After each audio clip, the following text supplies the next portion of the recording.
please contact anybody from the Chamber. But I wanted to highlight, there's another list, by the way, that I made that I don't have time to share, but it's the number of professionals of Indian descent that are in senior leadership positions in the United States. I mean, I could start off with Sundar Pichai and then keep going on and on and on. So there are great success stories on both sides of the planet. But why, as IT professionals, do you want to invest in the United States? Okay, you get access to one of the largest markets in the world, not just the United States, but it positions you better to face the entire Western Hemisphere. You get access to technology, to universities and expertise. You know, my friend Vinny Gupta, who's the chair of the Ohio Board of Regents in Ohio, you know, that covers all universities in Ohio, would be happy to talk about collaborations, I know, along with other states. Investing internationally is not, nobody loses in this. It's a win-win. And I'm, of course, talking about primarily the United States, but anywhere in the globe. We've shown, our statistics in the United States show that U.S. companies that are multinational are stronger, they're more competitive wherever they're operating. It makes your company, if you invest overseas, that much stronger. For small companies, growing companies, even startups that are interested in investing overseas, the United States offers one of the world's most robust ecosystems for startups. And good to see my friend Radhakrishnan from TIE, the Indus entrepreneur. The Indus entrepreneurs have chapters all over India and all over the United States. And we see great success for Indian companies that are young and growing, as well as the more established organizations. So, again, I'd like to thank the Bengal Chamber for the opportunity just to give me a few minutes to share some perspectives. And again, if you are interested, not just in investing in the United States, but importing goods and services from the U.S. or partnering with U.S. organizations here, I stay here on Chowringhee and happy to meet with you anytime. And if you have any questions, please see me on the break or talk to the Chamber. Thank you very much.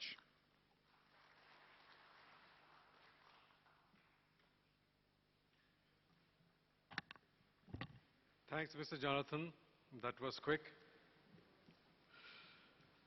Ambarish spoke about population. Arnab spoke about rapid scaling. These affect our society, and we all know the apprehensions of the IT industry. May we request Dr. Krishna Gupta, IAS, Principal Secretary, Information Technology and Electronics, Government of West Bengal, to deliver a special address on IT at Bengal in business and society. Dr. Krishna Gupta, please. Morning, everyone. Mr. Ambarish Das Gupta, Mr. Sen, Mr. Ward, Mr. Basu, and Mr. Ajay Chaudhary, and ladies and gentlemen. I'll share with you some of the things that are happening in the IT world. The topic, of course, is automation and society and how the IT department fits into this whole scheme of things. But a little bit about what is happening on automation. I'm sure Mr. Chaudhary will be telling you about AI.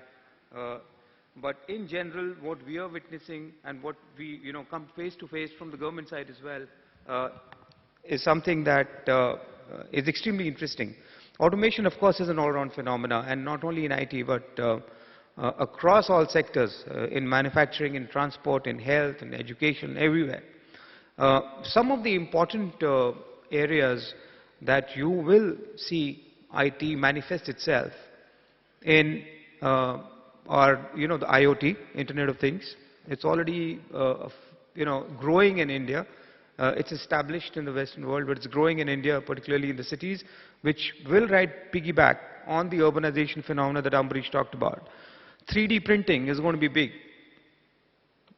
All shoe companies are already 3D printing the shoes.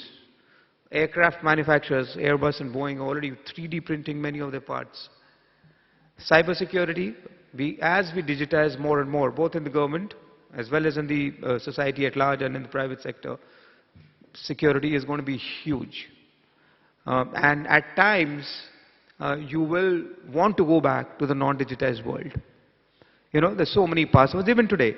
Have you ever experienced forgetting an Apple password? It's a nightmare. You can't reopen the iPad. If you forget your Apple ID password, you may want to continue to use it, but if it collapses, you cannot get to open it again unless you have the password. So cybersecurity, therefore, will become extremely important. Artificial intelligence, robotics is another area, and data science. There is so much of data being generated that some of the big private sector firms have already got onto the bandwagon of data science. In the government, we are also looking at it closely, and I'll speak about it a little more. How are these, 4 or 5 areas that I've spoken about, how are they going to manifest themselves in an increasingly urbanized world? There is going to be new software being written that will be disruptive. You're noticing it in your lifetimes, and you will continue to notice it. How is this going to manifest itself again? We all have heard of the Tesla car, right? We don't see it on the roads as yet, but when it comes, it will change everything. Gas consumption will fall. Of course, it has to become affordable. Gas consumption is going to fall. Commutes will change. Parking issues, will change. I mean, you'll have to have charging stations all over.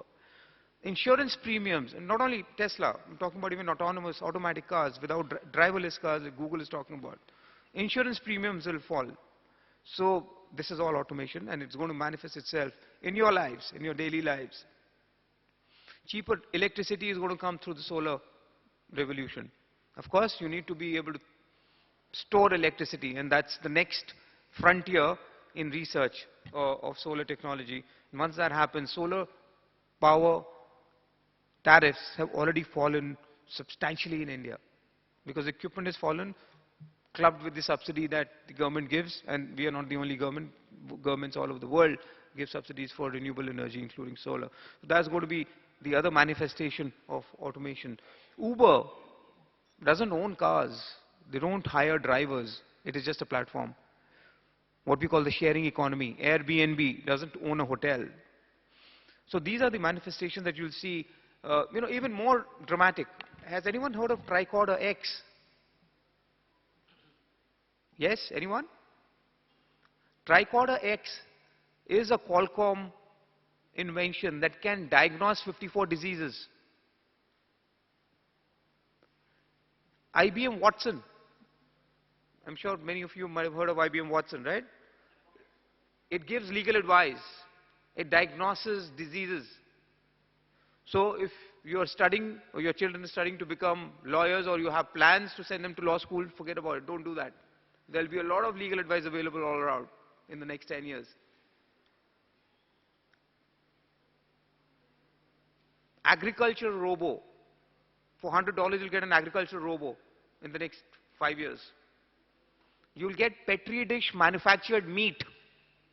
You know those beef farms that you have, or pork farms that you have, those, machines, it's almost industry. Making meat abroad is all, in the US and in the West, is almost an industry. All that will vanish. It'll be manufactured from a Petri dish. It's already happened. It's getting into the market. People will live longer. You're going to have massive open courseware, free courseware. So, Khan Academy, many of you would have heard of it, gives free training, free tuitions online, and many kids are partaking of those. Massive open courseware are very popular in the US. You can try the MOOCs from MIT, from Yale, from Harvard. Even our own Indira Gandhi National Open University gives open courseware. They are free. So you can just study, apply for examinations, get a degree. So these things will change the way we live. In the IT department, what are we doing about it? See, the first thing is making ourselves conscious. So we are trying to get all the departments to come on board. Particularly in cybersecurity. We had a ransomware attack recently, right? We were not affected too much, but the government was affected in bits and pieces, right? So we've got nodal officers from each department who we've been training off and on to sensitize them to good practices. Very simple good practices, doesn't cost money. Move to open source.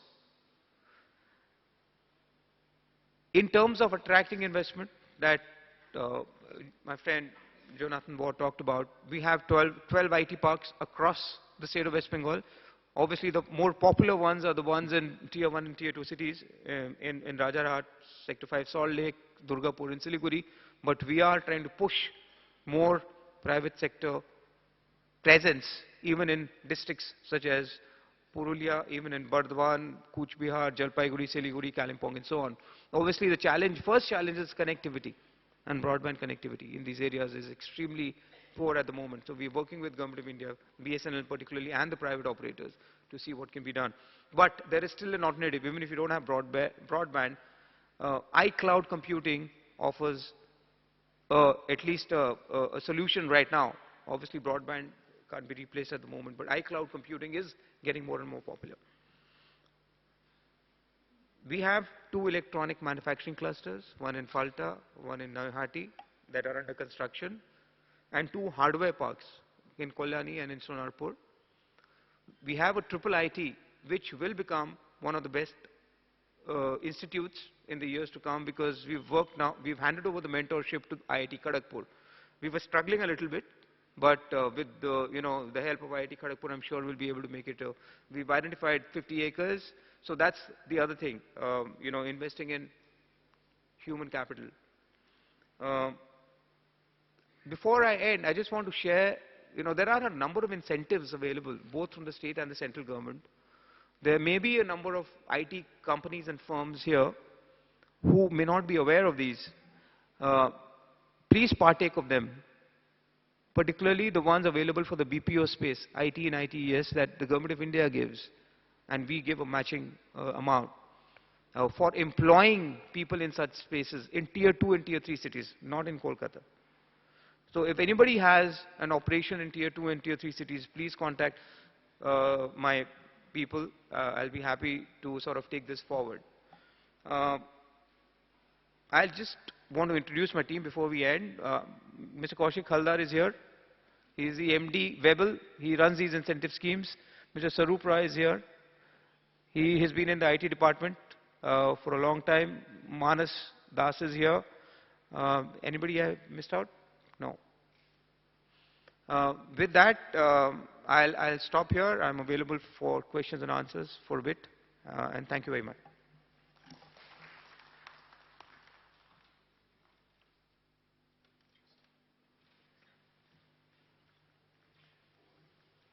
Thank you, sir. Thank you, Dr. Gupta. Next, all automation, be it Uber, be it Ola, we know how it does price surging, how intelligence is applied automatically. To deliver the topic, may we request Mr. Ajay Chaudhary, founder of HCL, to kindly deliver his talk on artificial intelligence and the future. Dr. Chaudhary.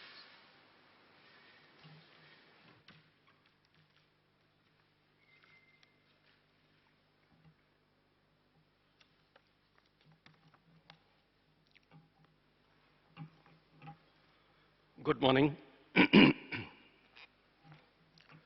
This is the age of machines.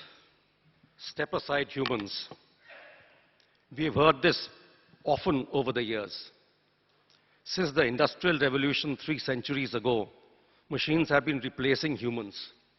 So this has led to concerns about job losses, employee morale, etc.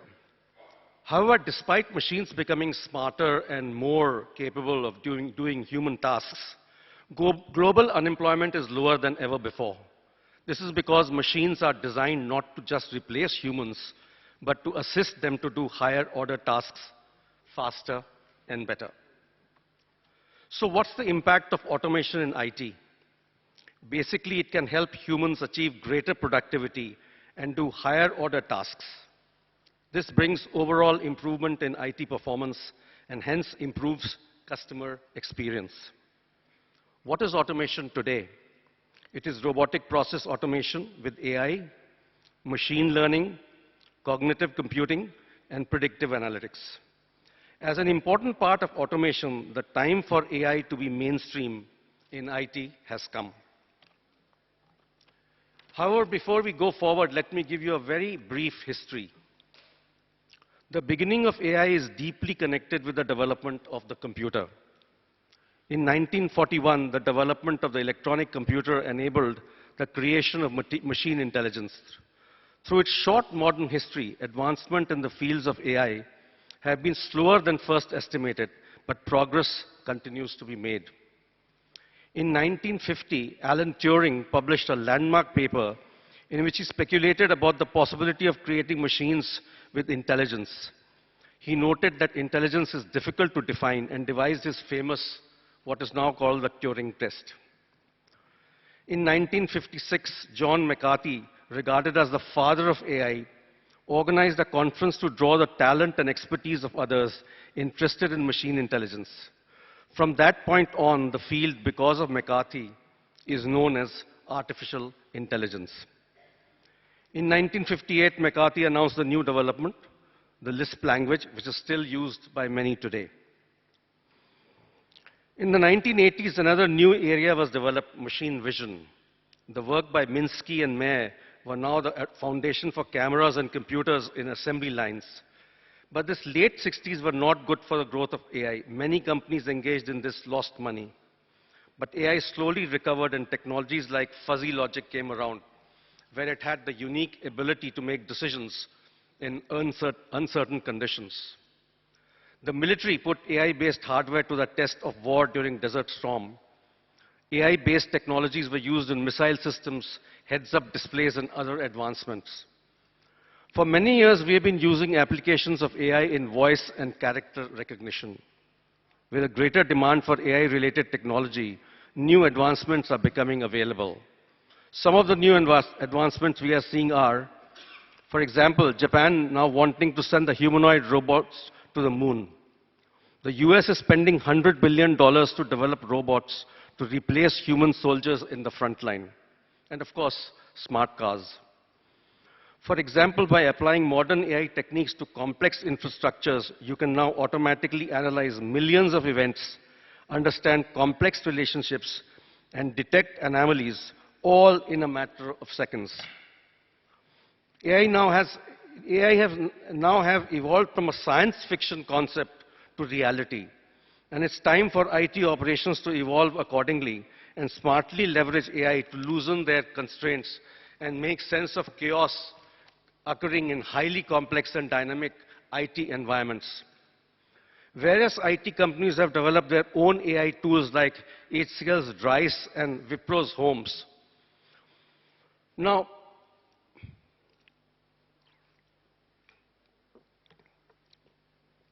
for many years I've followed futurologist Ray Kurzweil. And he talks a lot about what will be the future of AI. And some of those concepts is what I would like to talk about today. So if the future of AI, which is artificial superintelligence that will abruptly trigger runaway technology growth resulting in unfathomable changes to human civilization. So let's look at this now. The first idea is that human progress is exponential. That is, it expands by repeatedly multiplying by a constant, rather than linear, that is, expanding by repeatedly adding a constant. Also, a serious assessment of the history of technology reveals that technological change is also exponential. Exponential growth is a feature of any evolutionary process of which technology is a primary example. This started out with simple mechanisms and developed into elaborate automata. Ultimately, with sophisticated computational and communicational devices, technology was itself capable of sensing, storing, and evaluating elaborate patterns of information. Hence, the power, which is the way it's defined as price performance or speed or capacity and bandwidth of information technologies, is growing exponentially at an even faster pace, now doubling every year. For information technologies, there is a second level of exponential growth. That is exponential growth in the rate of exponential growth. The reason? As a technology becomes more cost effective, more resources are deployed towards its advancement. So the rate of exponential growth increases over time. For example, the computer industries in the 1940s consisted of a handful of now historically important projects. Today, total revenue in computer industry is more than $1 trillion, so research and development budgets are comparatively higher. The other area that we should look at is what is called human brain scanning. Human brain scanning is one of those exponentially improving technologies. Within 2 decades, we'll have a detailed understanding of how all the regions of the human brain work. We will have the requisite hardware to emulate human intelligence with supercomputers, and by the end of this decade, with personal computer-sized devices by the end of the following decade. We may have effective software models of human intelligence by the mid-2020s. With both the hardware and software needed to fully emulate human intelligence, we can expect computers to pass the Turing test, indicating intelligence indistinguishable from biological humans by the end of 2020. So it's a very major change that's likely to happen. When they achieve this level of development, computers will be able to combine the traditional strengths of human intelligence with the strengths of machine intelligence. Once machines achieve the ability to design and engineer technology, as humans do, only at far higher speeds and capacities, they will have access to their own designs, which in a manner is source code, and the ability to manipulate them. Humans are now accomplishing something similar through biotechnology. Today's microprocessors are flat, but they can be three-dimensional. Machines will also benefit from using very fast three-dimensional molecular circuits. Tomorrow's molecular circuits will be based on devices such as nanotubes, which are tiny cylinders of carbon atoms that measure about 10 atoms across and are 500 times smaller than today's silicon-based transistors. Since the signals have to have less distance to travel, they will also be able to operate at terahertz, trillions of operations per second speeds compared to few gigahertz, billions of operations per second speeds of current chips. Nanotechnology will enable the design of what are called nanobots, robots designed at the molecular level, measured in microns. Nanobots will have many roles within the human body, including human aging. Billions of nanobots in the capillaries of the brain will also vastly extend human intelligence. So this is a concept which is a little difficult to fathom, but this is really where we are going. Therefore, there will be a future period during which the pace of technological change will be so rapid, its impact so deep, that human life will be irreversibly transformed. That is when they say singularity will be achieved. So there's a lot that's being talked about on singularity for the last few years. And there is a university that's been set up in the United States, which is called Singularity University, to actually look at this whole concept. Singularity will allow us to transcend these limitations of our biological bodies and brains. We will gain power over our fates. Our mortality will be in our own hands. We will be able to live as long as we want. We will fully understand human thinking and will vastly extend and expand its reach. So the implications are quite amazing. So let me repeat. Progress in technology is exponential, not linear. And information technology is increasingly encompassing all our lives, from our music to our manufacturing, to our biology, to our energy, and to our materials. Thank you.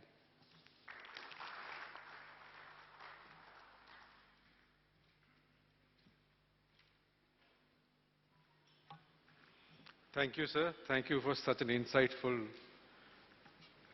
talk. With this, we come to the end of the morning opening inaugural session. We can open the floor for some questions. The speakers will answer them. Yeah. Can we have some mics on the...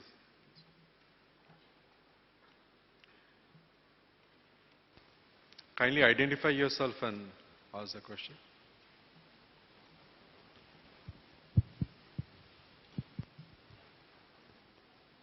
Hello, I'm Mrs. Alaknanda Rao from Alvari Systems, and I have a question to Dr. Gupta from the government. A lot of initiatives are being taken up to bring technology to society, and you have also mentioned that society today is aging.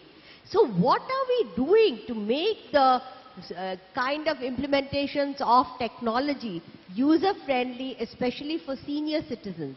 And I'm talking only of a few incidents which have been reported in the newspapers, like how a very senior justice was defrauded, how recently the ransomware attacks have brought down a lot of machines, and this makes the senior part of society very scared to use the technology. So can we really deploy the technology without taking enough steps to prepare the society to enable them to use it? That is my overall question, especially when you're talking of bridging automation and society. So my question is, how can the government help there?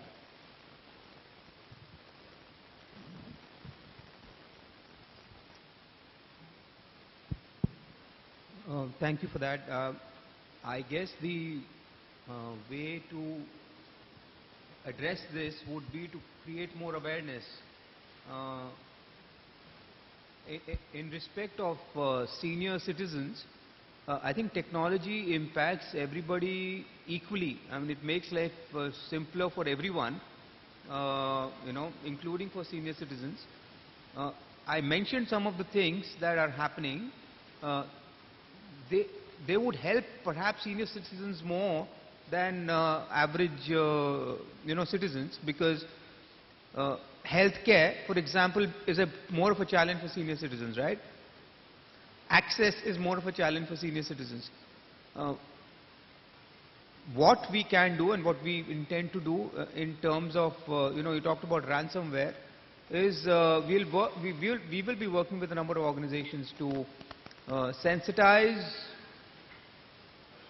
various sections of society through seminars and through even curricula in colleges, schools and universities about cybersecurity. In fact, the core group that we have on cybersecurity includes many known people from the academia who have done a lot of work in this area. So I guess any advance is addressed to society at large. Senior citizens will also benefit. Some of them would perhaps be meant more for senior citizens than for others. Thanks. Yes. No. Yeah, please go ahead. So this question is addressed to Mr.